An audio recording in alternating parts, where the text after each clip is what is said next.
Wow! Ang sarap ng ulam namin. Ito ay alimasay.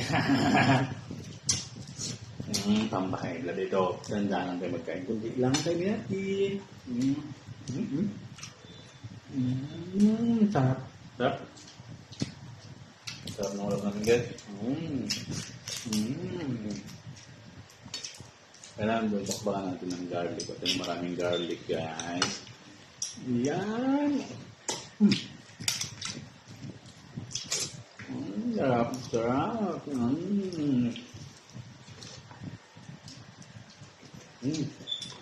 Ano masabi mo sa luto mo? Sarap. Diba sarap ba? Pwede ka na mag-apply sa mga hotel nito. Ka na mag-chef cook doon. Sa barko. Guys, sarap. Sobra.